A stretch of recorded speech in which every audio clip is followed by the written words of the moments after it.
Assalamualaikum warahmatullahi wabarakatuh. Halo anak-anakku semua, apa kabar? Semoga kalian selalu dalam keadaan sehat walafiat ya. Amin. Anak-anakku sekalian, pada hari ini kita akan belajar pelajaran bahasa Arab. Jika di pertemuan sebelumnya kalian sudah belajar tentang susunan kata kerja, di mana setiap jumlah fi'liyah atau kalimat kerja biasanya terdiri dari 3 unsur, yaitu fi'il atau kata kerja, kemudian fa'il atau subjek atau pelaku dari suatu pekerjaan, kemudian maf'ul atau objek dari suatu pekerjaan. Contoh, Ahmad sudah membaca buku. Ahmad kedudukannya menjadi fa'il atau subjek dari suatu pekerjaan.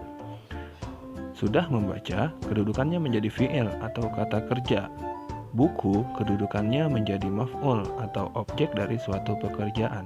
Jika diterjemahkan ke dalam bahasa Arab, maka kalian harus meletakkan fi'il atau kata kerjanya di depan. Membaca bahasa Arabnya adalah qara'a. Kemudian kamu letakkan fa'il atau subjek atau pelaku. Ahmad dibaca Ahmadu. Dibaca du berharokat dhammah karena ia menjadi fa'il.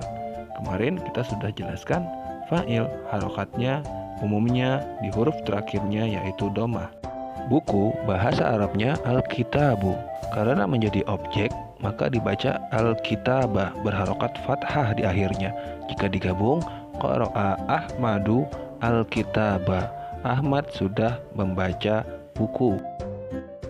Di pertemuan kedua ini, materi pelajaran bahasa Arab kita adalah tentang macam-macam fi'il atau kata kerja. Di dalam bahasa Arab, kata kerja atau fi'il terbagi menjadi 3. Akan tetapi, saat ini kita hanya akan membahas fi'il madi dan mudhari' terlebih dahulu. Pertama, fi'il madi, yaitu kata kerja yang menunjukkan pekerjaan di masa lalu. Biasanya ditandai dengan kata sudah pada terjemahnya. Contoh, sudah kembali. Bahasa Arabnya roja'a.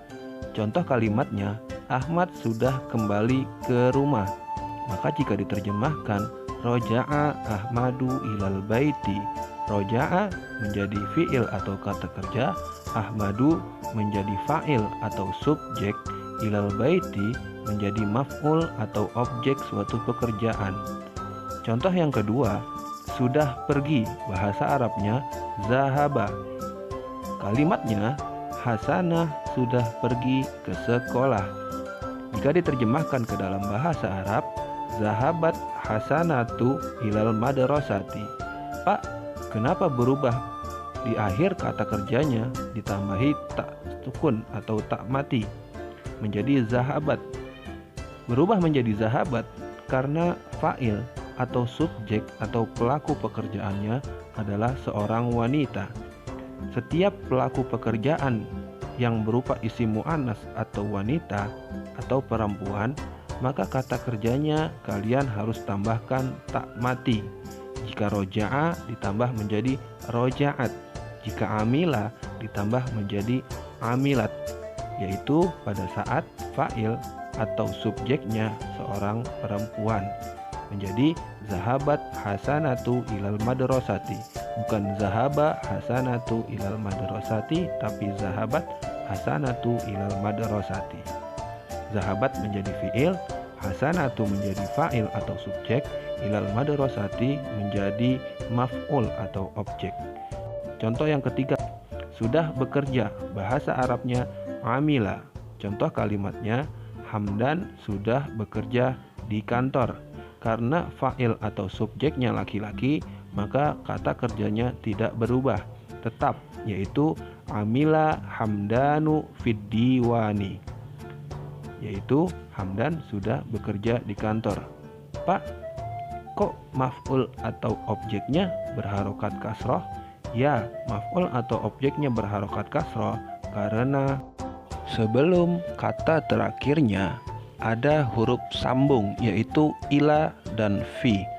Ingat, setiap ada kata sambung ila, fi, atau min, maka kata sesudahnya huruf terakhirnya berharokat kasroh, yaitu ilal baiti bukan ilal baita, ilal madrasati bukan ilal madrasata, Fiddiwani, bukan fiddiwana. Paham ya sampai sini? Kalau objeknya tidak perlu kata sambung seperti qoro'a Ahmadu al-kitaba, maka harokatnya baru fathah. Paham ya?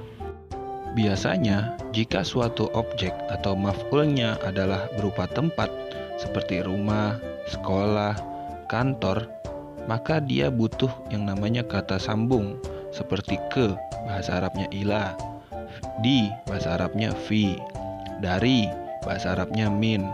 Jadi ke rumah ilal baiti, dari rumah minal baiti, di rumah fil baiti, begitu seterusnya. Selanjutnya, yang kedua ada namanya fi'il mudhari', yaitu kata kerja yang menunjukkan pekerjaan yang sedang dikerjakan. Biasanya ditandai dengan kata sedang di terjemahannya. Contoh, sedang kembali, bahasa Arabnya yarji'u. Contoh kalimatnya, Ahmad sedang kembali ke rumah. Jika diterjemahkan ke dalam bahasa Arab, ingat kata kerjanya ditaruh di depan. Yarji'u Ahmadu ilal baiti. Kemudian contoh yang kedua, sedang pergi, bahasa Arabnya yazhabu. Contoh kalimatnya, Hasanah sedang pergi ke sekolah, bahasa Arabnya tazhabu hasanatu ilal madrasati. Pak, kok berubah lagi Pak kata kerjanya? Iya, kalian harus ingat, setiap yang subjek atau pelakunya perempuan, maka kata kerjanya akan berubah. Yang tadinya yazhabu karena pelakunya perempuan, maka huruf ya di depannya diganti menjadi ta. Ingat, setiap subjek atau pelakunya perempuan, jika fi'il mudhari', maka huruf ya yang di depannya berubah menjadi ta. Yang tadinya yazhabu, maka menjadi tazhabu, karena subjek atau pelakunya adalah seorang perempuan, yaitu Hasanah. Jadi bukan yazhabu hasanatu ilal madrasati, tapi tazhabu hasanatu ilal madrasati. Jika yarji'u, maka tarji'u hasanatu ilal madrasati. Jika ya'malu, maka menjadi ta'malu hasanatu fil madrasati. Contoh yang ketiga, sedang bekerja, ya'malu. Contoh kalimatnya, Hamdan sedang bekerja di kantor. Maka jika diterjemahkan, ya'malu Hamdanu fid diwani. Nah, itulah contoh-contoh kalimat daripada fi'il mudhari'. Mudah-mudahan kalian paham ya. Untuk tugas kalian, jika kalian ingat di video sebelumnya, Bapak sudah meminta kalian untuk mencatat beberapa kata kerja yang sudah Bapak berikan. Bapak minta kalian membuat 5 kalimat fi'liyah, terjemahnya bahasa Indonesia dan bahasa Arabnya, yang kata kerjanya berupa fi'il madi, dari kata kerja yang sudah Bapak berikan minggu lalu.